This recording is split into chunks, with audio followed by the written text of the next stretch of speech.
Class में हम देखेंगे कि एक ट्रांजिस्टर को ऑसिलेटर सर्किट में कैसे इस्तेमाल किया जाता है। ओके, ये ऑसिलेटर सर्किट में किस तरह से ये काम करता है और बेसिकली ऑसिलेटर सर्किट है क्या, फीडबैक नेटवर्क किस तरह से काम करता है।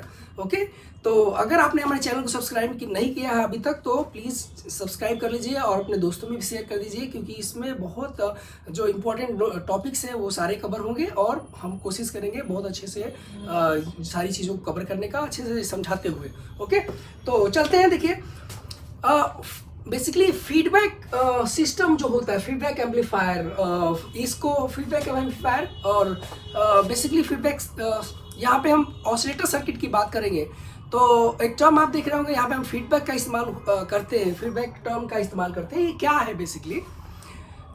इसका बहुत सिंपल सा एग्जाम्पल देता हूँ। सपोज करें कि नॉर्मली हम खाना बनाते हैं या कोई खाना बना रहा है, तो नॉर्मली खाना बनाता है तो क्या करता है कि वो भाई उसमें कितना नमक डाला है या कितना मसाला है, ये चेक करने के लिए वो थोड़ा सा एक स्पून लेके उसको टेस्ट करता है।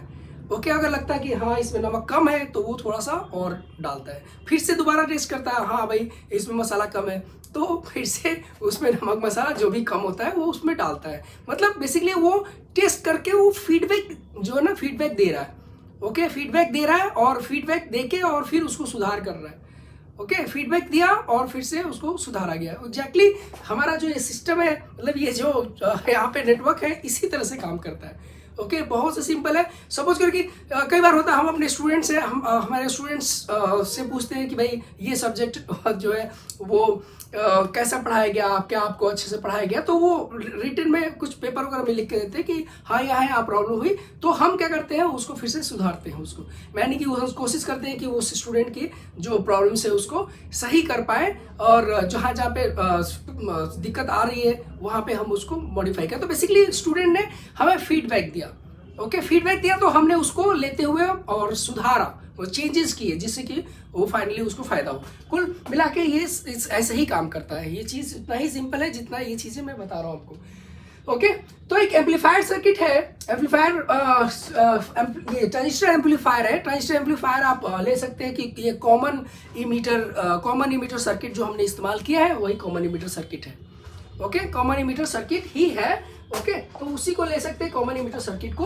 तो ये कॉमन इमीटर सर्किट है यहाँ पे, और उससे आउटपुट निकल रहा है। जब आउटपुट निकलेगा तो उससे आउटपुट जो निकल रहा है उसका हम क्या करते हैं, छोटा सा भाग, छोटा सा पार्ट क्या करते हैं कि फिर से वापस हम इनपुट में डाल देते हैं। मतलब कि जो आउटपुट जा रहा है इसका छोटा सा पार्ट लेके, ओके, छोटा सा पार्ट लेके हम फिर से वापस जो है ना ये इनपुट में डाल देते हैं। उससे क्या होगा कि भाई यहाँ से जो आ रहा है, यानी एक तरह से आउटपुट जो निकल रहा है, आउटपुट में जो भी कमी रही या जो भी अच्छा चीज़ है वो क्या होता है, फिर से वापस इसमें जाता है, तो फिर से मॉडिफाई होता है।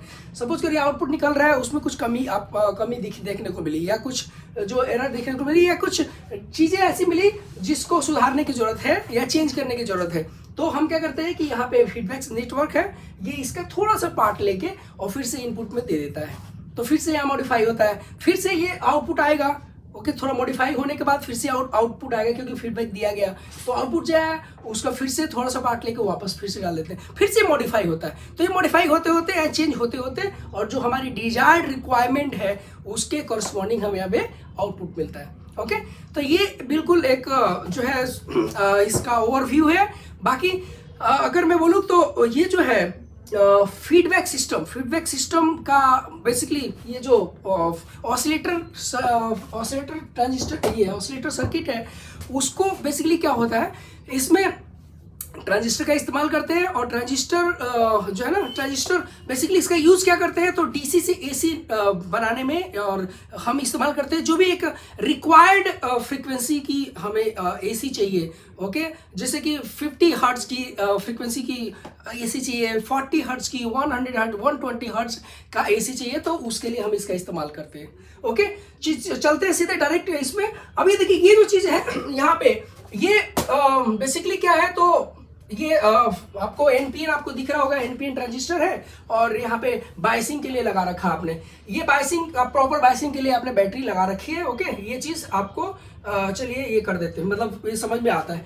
अब ये एक बार देख सकते हैं कि ये इमीटर है, इमीटर इधर भी कॉमन है, इधर भी कॉमन है, मतलब ये कॉमन इमीटर ये सर्किट है, कॉमन इमीटर सर्किट जो है ना, बिल्कुल common circuit, common emitter circuit ही है। ओके, कॉमन इमीटर सर्किट है। अब ये कॉमन इमीटर सर्किट है, देखिए ये बेस है और ये क्या है, ये इमीटर है और ये कलेक्टर है, यही तो है।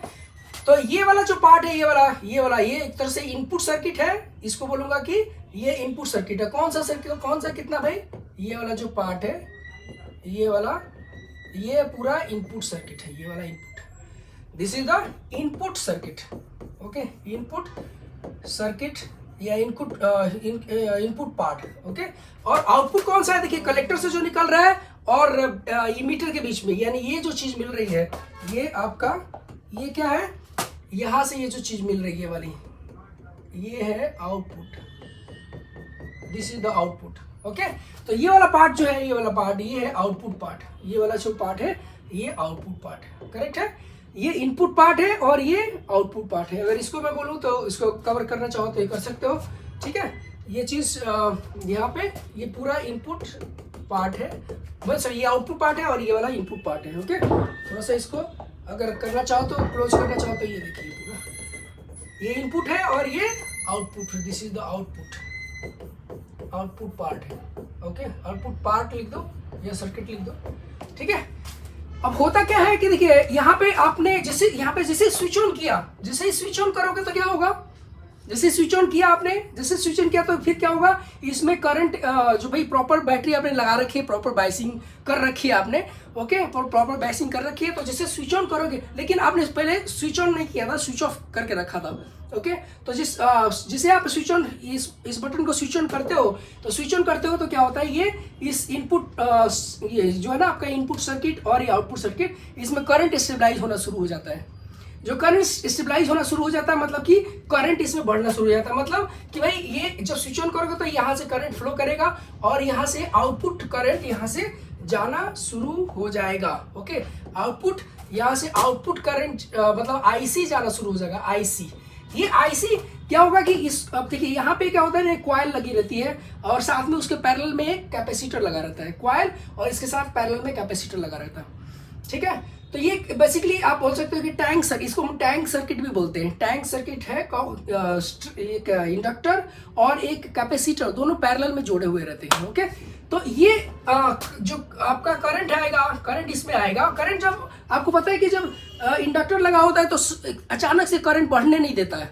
ओके, अचानक से बढ़ने नहीं देता, धीरे धीरे धीरे धीरे बढ़ने देता है। ओके, अचानक से नहीं बढ़ सकता। तो ये जब इसमें अचानक से बढ़ने की कोशिश करेगा तभी ये रोक रहा है, ये बढ़ने नहीं दिया। तो कुल मिला के ये क्या है कि ये धीरे धीरे बढ़ेगा, धीरे धीरे इसमें से करंट इसमें फ्लो करना शुरू होगा। करंट इसमें, यानी कि करंट चेंज हो रहा है इसमें। करंट जब चेंज होगा तो आपको पता है कि इंडक्टर में करंट चेंज हो रहा है, तो ये फ्लक्स जनरेट करेगा और ये फ्लक्स जनरेट करेगा तो ये फ्लक्स अपने एरिया, आसपास के एरिया में भी जनरेट करेगा, मतलब इसका फ्लक्स यहाँ तक भी जाएगा। हम ये इनपुट में जो यहाँ पे लगा के रखते हैं कॉइल, इनपुट में भी एक कॉइल लगा के रखते हैं। ये कॉइल इस आउटपुट वाले कॉइल के बिल्कुल पास में रखते हैं, इसलिए रखते हैं कि इसका फ्लक्स इससे पास होता हुआ जाए। ओके, इसका जो है, इसका फ्लक्स इससे पास होके जाए, ऐसे इसलिए हम यहाँ पे इसको लगा के रखते हैं। ओके, नजदीक इसीलिए रखा जाता है कि इसका फ्लक्स जो हो वो यहाँ से, देख रहे ना, ये वाला फ्लक्स इससे पास हो, इस तरह से इसका फ्लक्स इस तरह से पास होता हुआ जाए। ओके, ऑफ कोर्स एक दूसरे को कट नहीं कर सकती यहाँ पे, तो वो थोड़ा सा आप समझ सकते हैं कि फ्लक्स एक दूसरे को क्रॉस नहीं करती है। तो ये फ्लक्स, इसका फ्लक्स इससे पास होगा, इसका फ्लक्स पास होगा तो इसमें भी चेंज आएगा। ओके, इसका फ्लक्स इसमें चेंज, ये पास करेगा तो इसमें भी चेंज आएगा। ओके, यानी कि जो इसमें चेंजेस आ रहे थे उसी तरह का चेंज इसमें भी आ गया।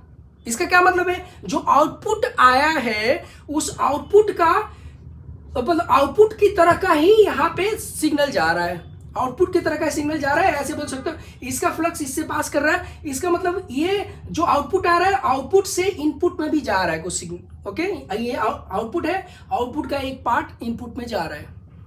ओके, आउटपुट का एक पार्ट इनपुट में जा रहा है। अभी इनपुट में जाएगा तो क्या करेगा, यहाँ का जो करंट वगैरह करंट है वो उसमें चेंज करेगा। ओके, इनपुट उसमें गया, इस इनपुट में यानी यह कॉइल है, ये बेसिकली किससे जुड़ा है, तो बेस और इमीटर से जुड़ा है। तो अब ये करंट जो होगा ये बेस करंट को अफेक्ट करेगा, चेंज करेगा। अब यहाँ पे चेंज करेगा तो फिर से वापस इसमें चेंज आएगा।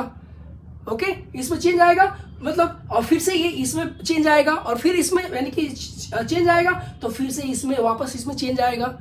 ओके, इसमें चेंज आएगा तो ये फिर से इसमें चेंज आया तो फिर से वापस इसमें चेंज आया। मतलब कि ये जो है इसमें जो चेंज आया उसका एक पार्ट यहाँ पे पहुंच रहा है, एक तरह से बोल सकते हैं ये आउटपुट का एक पार्ट इनपुट में जा रहा है। क्यों, किस वजह से? म्यूचुअल इंडक्टेंस की वजह से। म्यूचुअल क्योंकि हमने इसको रखा ही पास में है, पास में इसीलिए रखा जाता है कि इससे ये इंड्यूस हो। ओके, कॉइल इंड्यूस हो इसलिए इसको नजदीक में रखा जाता है और म्यूचुअली इंड्यूस हो। और तो एक तरह से आउटपुट का एक पार्ट इनपुट में गया, ठीक है, आउटपुट का एक पार्ट इनपुट में चला गया, इनपुट में गया, फिर से ये चेंजेस आएंगे आउटपुट में और फिर से करेक्ट, फिर से इसमें चेंजेस आएंगे, फिर से आएगा, फिर से चेंजेस आएंगे, ठीक है। तो ये क्या करता है कि अब इसमें थोड़ा सा और आगे अगर पढ़ूं, मैं ग्राफ के तौर पे बात करूं तो, या मैं वैल्यूज के टर्म में बात करूं तो, वैल्यूज के टर्म में बात करूं तो देखिए इसका जो वोल्टेज है, इसमें जो वोल्टेज है वो वोल्टेज सपोज करिए, देखिए अब यहाँ पे इंडक्टर है, इंडक्टर में क्या होता है कि करंट जो वेरिएबल होता है, ओके, करंट वेरिएबल मतलब वोल्टेज भी वेरिएबल होगा तो करंट वेरिएबल होगा। तो यहाँ पे जो वोल्टेज है वो वोल्टेज कैसे वेरी करेगा, तो वोल्टेज जो है वो वेरी करेगा ऐसे, ठीक है। तो ये वोल्टेज बढ़ेगा, ये किस में बढ़ रहा है तो इसमें ये भी आउटपुट में, दिस इज द भी आउटपुट में ये वेरी कर, ये बढ़ रहा है। जैसे ही आप देखिए भी इसमें जो वोल्टेज आ रहा है, इसके क्रॉस जो वोल्टेज भी आउटपुट जो वोल्टेज आ रहा है वो पहले क्या करेगा, ये बढ़ेगा, देखो लीनियरली नहीं बढ़ेगा इसके अंदर। क्यों नहीं बढ़ेगा? क्योंकि इंडक्टर सडनली नहीं बढ़ने देता, इंडक्टर तेजी से लीनियरली बढ़ने नहीं देता। इंडक्टर क्या करेगा, उसको करंट को फ्लो को अपोज करेगा, धीरे धीरे बढ़ने देगा। यानी कि ये बढ़ेगा तो जरूर, लेकिन सडनली नहीं बढ़ेगा, ये बढ़ेगा। अब जब ये बढ़ेगा तो फ्लक्स इससे भी तो पास कर रहा है, इससे भी पास कर रहा है ना, तो ये भी बढ़ेगा। मतलब इसके बगल में अगर मैं दूसरा ग्राफ बना दूं तो वो भी मतलब बढ़ रहा है अगर, तो वो भी बढ़ेगा, ठीक है। तो ये भी बढ़ेगा, इसके नीचे ये क्या करूं मैं, ये भी आउटपुट का है और ये भी इनपुट का है, ओके। ये भी बढ़ेगा, ओके। अब ये बढ़ेगा, अब ये बढ़ते बढ़ते क्या हुआ, जो आउटपुट है वो बढ़ते बढ़ते कहाँ तक चला गया, बढ़ते बढ़ते ये मैक्सिमम वैल्यू पे पहुंच गया है, मैक्सिमम वैल्यू पे जब मैक्सिमम वैल्यू पहुंच गया तो क्या करेगा, मैक्सिमम वैल्यू पे पहुंच गया तो मतलब चेंज अगर नहीं हो रहा है, अगर ये इसमें भाई क्या है, इसमें इंड्यूस्ड ईएमएफ है, इंड्यूस ईएमएफ है तो इस अगर वेरी मतलब मैक्सिमम वैल्यू पे पहुंच के अगर ये चेंज नहीं करेगा तो क्या होगा, फ्लक्स में चेंज नहीं आएगा, मतलब कि फ्लक्स में फैराडेज लॉ के अकॉर्डिंग इंड्यूस ईएमएफ इंड्यूस नहीं होगा, ठीक है। जब इसमें फ्लक्स में चेंज अगर नहीं आए तो फिर जो फैराडेज लॉ के अकॉर्डिंग जो है वो क्या होगा, फ्लक्स इंड्यूस नहीं होगा, क्योंकि जब तक फ्लक्स चेंज हो रहा है, इसमें फ्लक्स जब तक चेंज हो रहा है तभी तक आउटपुट मिलेगा, तभी तक ये इंड्यूस ईएमएफ रहेगा, ओके। तो यानी कि मैक्सिमम पहुंच गया, मैक्सिमम पहुंचने के बाद फिर